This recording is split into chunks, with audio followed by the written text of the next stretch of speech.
Because you got Israel as well as suburbs. Park. Yeah. So there's the supermarket in Kansas that sells the kosher food. Right. It's called the Hen House.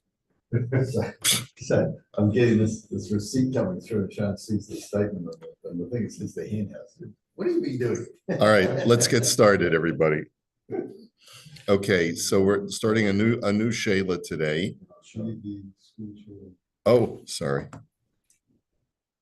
All right, here we go.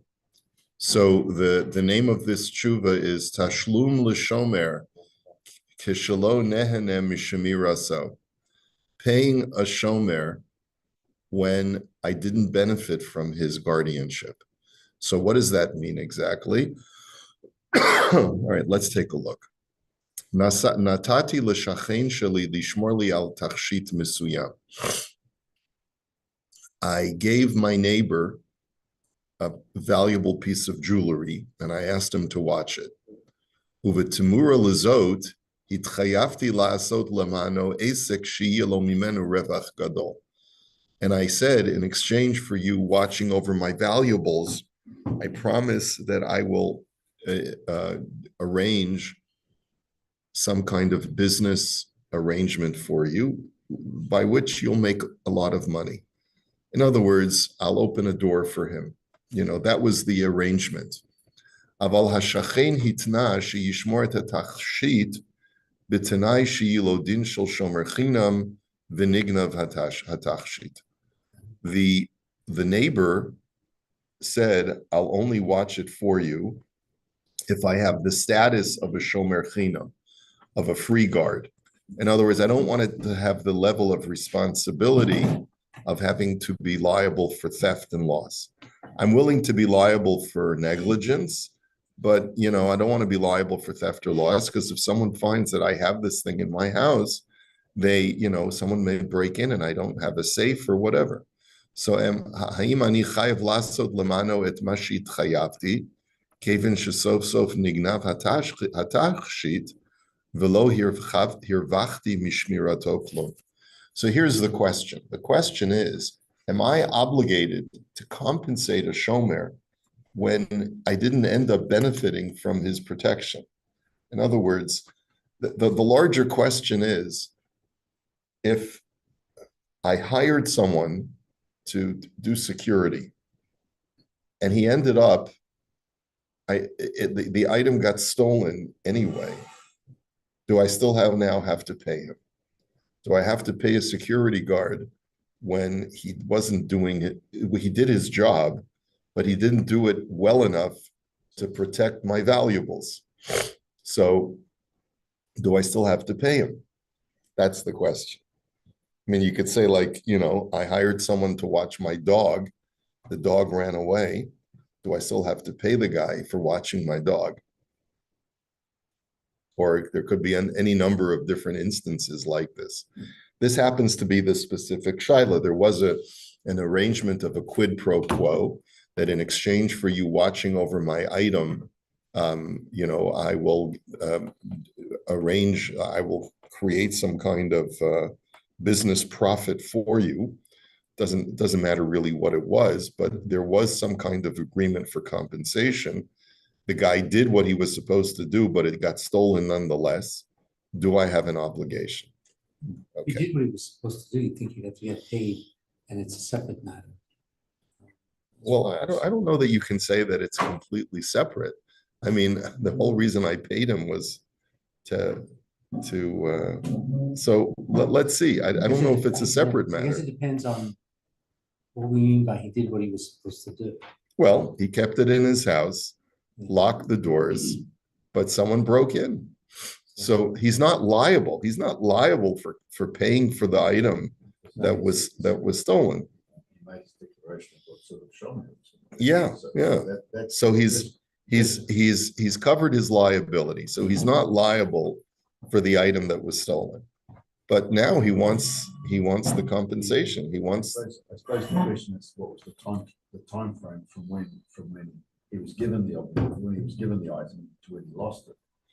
If he was asked to look after it for a week and he lost it on the first day, do you pay him for the week's work or do you pay him for the first day?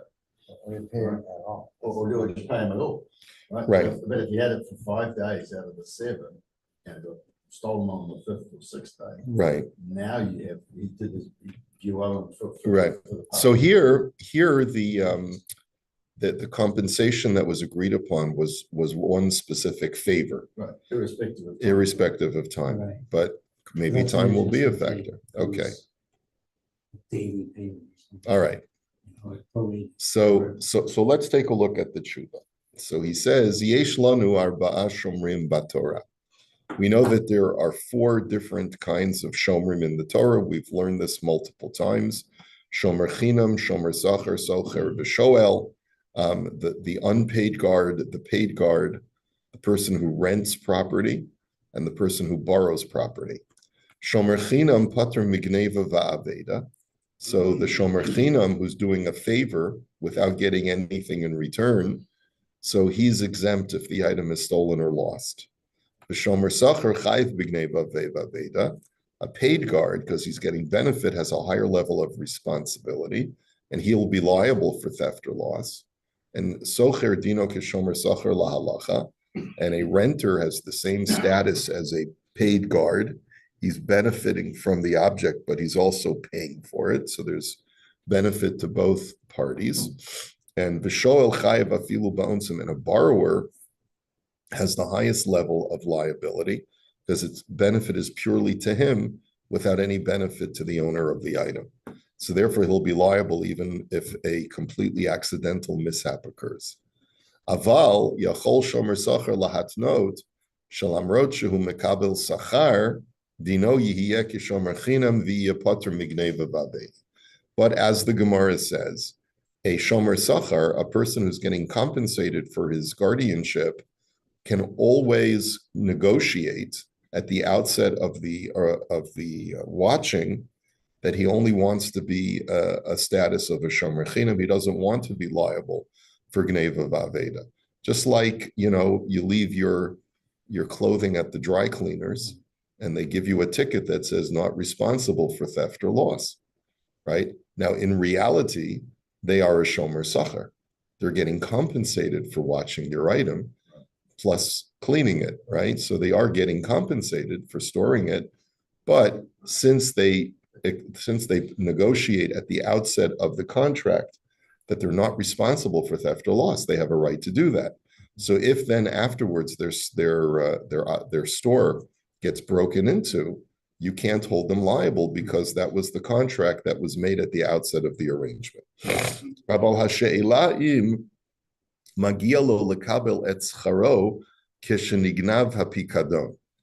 shaila is that is he entitled to compensation now? Is a shomer who is not liable because he's negotiated correctly, but will he still be entitled to be paid for his guardianship?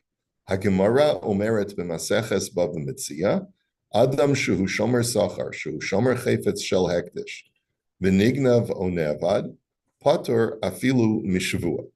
So the Gemara talks about a case, we saw an allusion to this, I think yesterday or 2 days ago, that if a person is not liable, even if he's a shomer sachar, he's not liable for theft or loss for watching something that belongs to the temple, for hekdesh.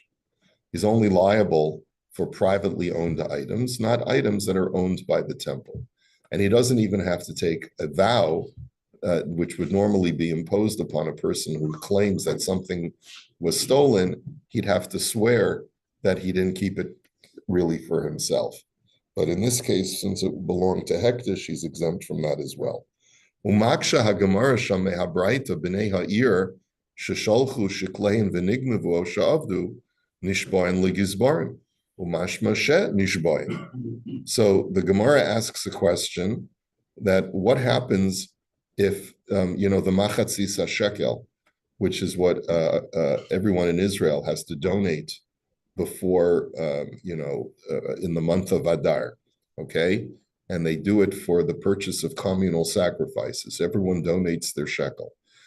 Every city, every town would do a collection, and then one representative from the city would take the sack of coins and he would transport it to Jerusalem.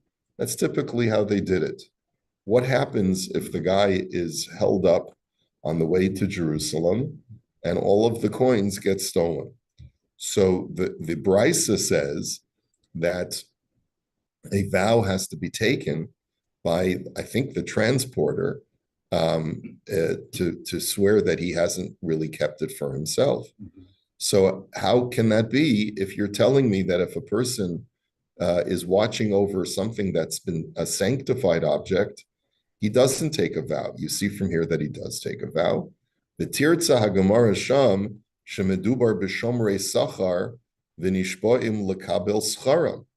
So the Gemara answers, they don't have to swear about the whereabouts of the shekels, of the coins. They have to swear in order to receive their compensation for being transporters. In other words, we hired a Brinks, yeah. What? Oh, that was did they ever catch the guys? Yeah, they caught them. It was an inside job. So what was the story again? This was at Pearson? So the gold came in on a air canada flight, went into the cargo area where it's held, and the Brinks truck came in, which wasn't a Brinks truck, and drove off with the gold. There was one guy in a white truck, this white truck that you see everywhere. One single guy came, showed the paper, give it to him, and left.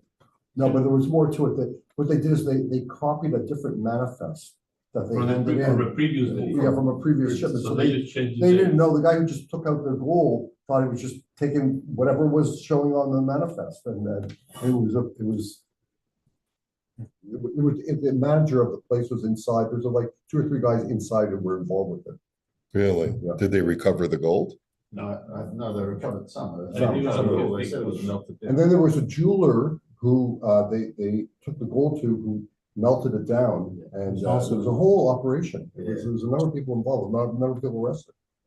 Wow. Yeah. Okay. Sounds like a movie. Sounds like, so it was a heist. It was a heist story. Anyway, let's get back to our story. Okay, so the community of Minsk or whatever, or Haifa, whatever community, hires a Brinks driver to transport their shekels to Jerusalem. He picks up the shekels, he gets held up, and the Gemara basically says that if the driver wants to get compensated for doing his delivery, even though he couldn't make the delivery, but he's still entitled to compensation, so he has to take an oath. And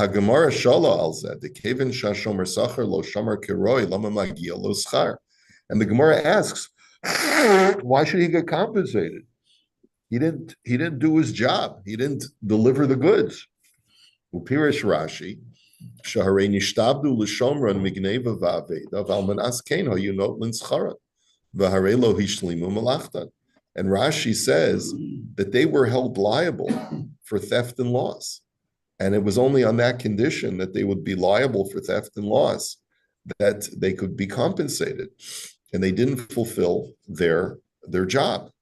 The Tirza HaGemara, Shemeduber shenignavu hashkalim ba'ones, u'shmir zu lo kiblu aleihem, v'lachein magi aleihem schar.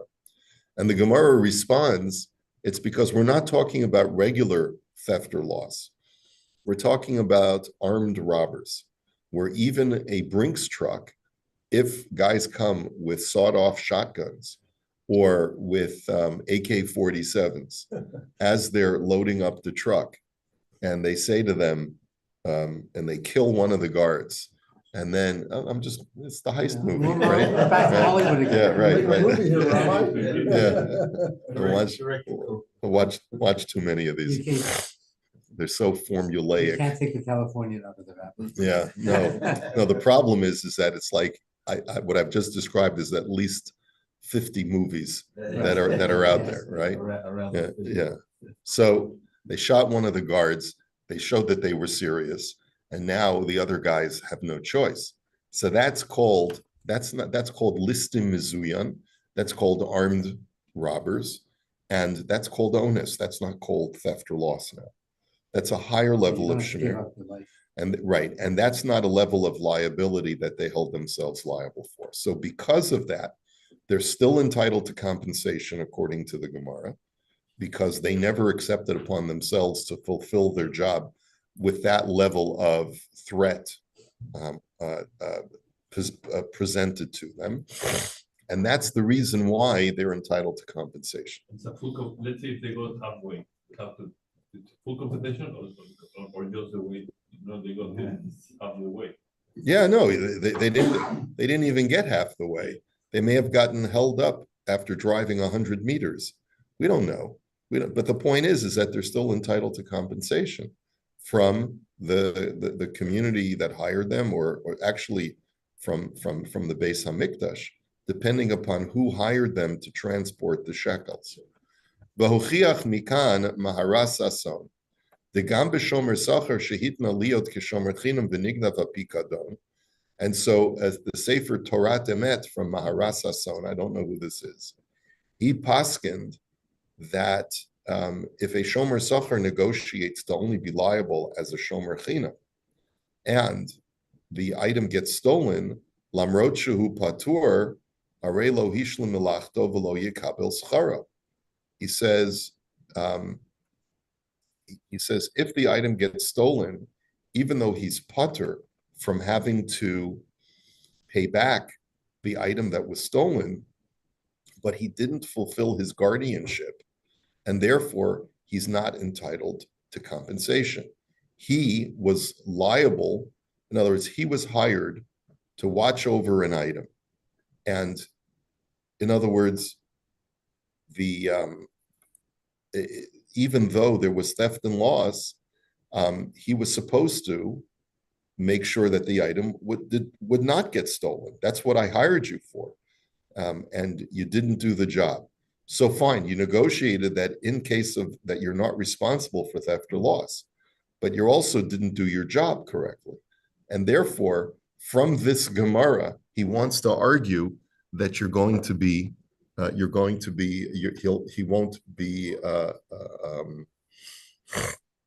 won't be able to be compensated. In other words, the argument that they're making is when you receive compensation as a shomer sachar, you automatically are committing yourself to prevent theft and loss. If you negotiate that you're not going to be liable for theft and loss, that doesn't remove the fact that you're still liable, you still haven't done the job that you were hired to do. That's the argument that the Maharas Ason wants to make. Aval hamachane Ephraim kasav sheyesh lechalek bein hektish levein matne shomer sachar lihiyot kishomer chinam. But the Sefer Machane Ephraim says that there's a difference between the two cases. Ki kol shomer sachar ragil shemekabel scharhu al da'at lishmor shmira me'ula. He says, because when you take compensation for watching over an object, it's implicit that you're going to watch it on a higher level of responsibility. V'lachein kishalo shomer shmira me'ula, and therefore, when you didn't fulfill your guardianship responsibility, afal pi shemidin hektish hu pater avolo yekabel et scharo. And even though, because it was property of hektish, and therefore you're not going to be liable to replace the item, but you still don't get compensated because you didn't do the job that you were hired to do. You were supposed to watch it on a higher level, and you didn't do the job you were supposed to do. Aval, by contrast, Adam shematne liot kishomer chinam, afal pishu hu mekabel schar. But when a person negotiates that he wants to have the status of a shomer chinam, and at the same time be compensated, kavanat tana ulomar shehu lo mitchayev lishmor shmira me'ula. Implicit in that negotiated contract is that he doesn't want to have the responsibility like a shomer sachar. He wants to only have the responsibility like the shomer chinam. In other words, the distinction that he's making is like this. When you and I contracted that I would watch over this item like a shomer chinam, what was I contracting with you for? That I'm going to watch it at the level of a shomer sachar, but if it does get stolen, I'm not liable, or that I'm going to watch it like a shomer chinam watches an item. When a shomer chinam watches an item, he's not watching it as diligently as a shomer sachar. So that's and that's the reason why he's not going to be liable for theft or loss. In other words, it's like the difference between giving guys something to watch as a favor to you, where he says, I'll leave it in my house. I won't be negligent with it. I'll lock the door when I leave and I'll come home. I'm not going to leave it on the coffee table. That's the minimal obligation of a shomer chinam. But a shomer sachar, who's being paid for that responsibility, has a higher level of watchfulness. Perhaps the responsibility to him is that, you can't just leave it alone, unprotected in the house. You have to either put it in a safe when you leave, or you have to take it with you.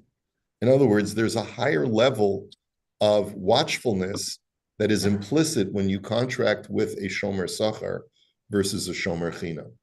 And so the Machane Ephraim is arguing that when I contract with you to watch your item and you're going to compensate me, but I only want to be like a shomer chinam, I'm really essentially saying, not only will I not be liable for theft or loss, but I'm only going to watch it on the level of watchfulness like a shomer chinam. And therefore, if it does get stolen, don't come to me with tainas, and you'll still have to pay me, because that's what you contracted for. You contracted for a level of watchfulness of a shomer chinam. I did my job, and you still have to pay me. And therefore, even if it gets stolen, you're obligated to pay me.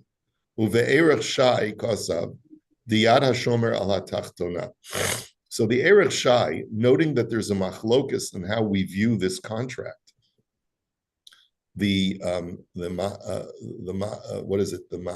Sasson looks at it as you're still a shomer sachar, but you're putter, and the Machane Ephraim says, no, you have the level of responsibility of a shomer chinam. You did what you were supposed to do, and therefore you're entitled. So the shomer is at a disadvantage, because he could always say, the guy whose property it was could always say, I paskin like the Maharas Sasson, and therefore, based on that Gemara that we quoted in Bava Metzia, I'm not going to pay you for your guardianship. And therefore, if the owner of the object hasn't yet compensated him, he doesn't have to pay. What are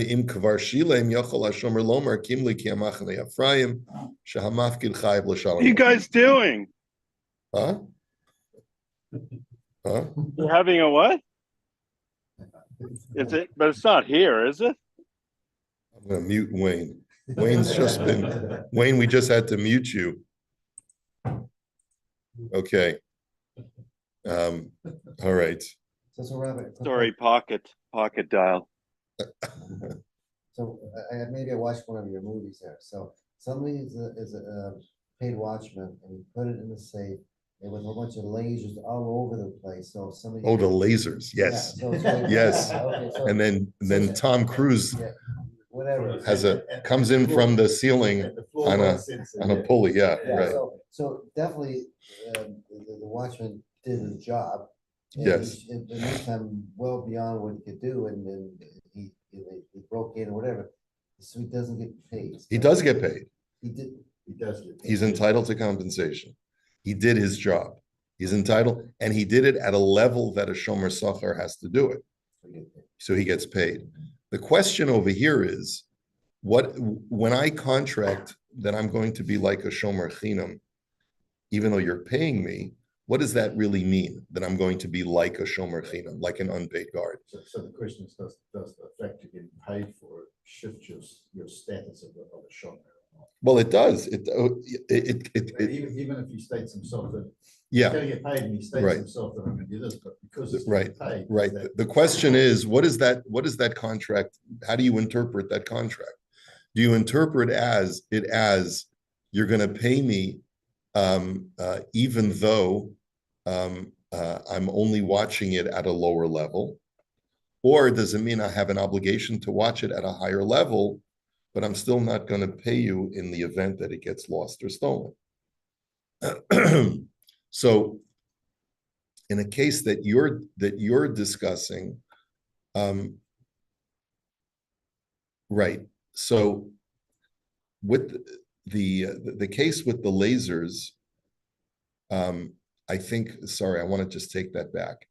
The case with the lasers, where a guy did everything that he needed to do to watch it, but he's getting compensated for it. If it gets stolen, he's still liable. Doesn't get paid. So, according to, in that situation, he does not get paid. He does not get paid. If the guy comes in with the AK-47, in which case there's no way, no matter how well guarded it is, there's no way to protect the item unless you sacrifice your life. And even then, the guy may still get it. So then he is entitled to compensation. Okay. So so fine. So therefore, belochein benidon didan ein hamafkid mechuyev lasa lo et hatova shehitchayev la.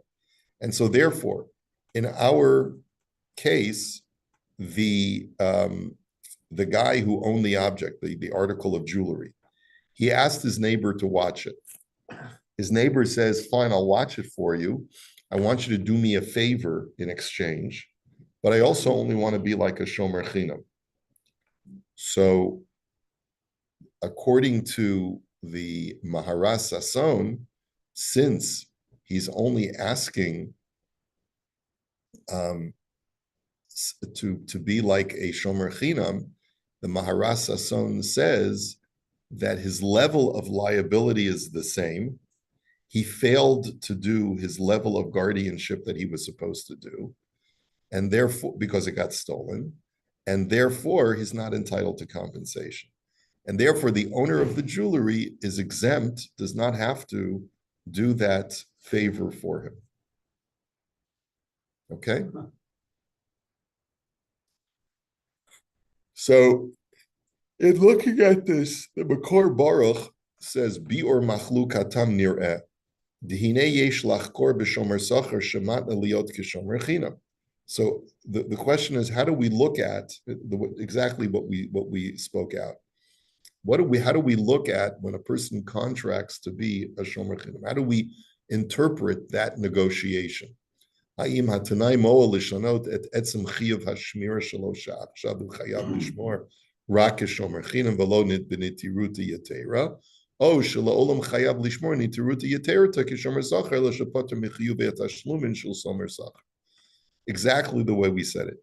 Is he saying that when I say I'm going to be like a shomer chinam, that I only have a level of responsibility like a shomer chinam, or my level of responsibility is like a shomer sachar, but if it gets stolen, I'm not going to pay for it. That's the question, and that's the machlokas between the two poskim, and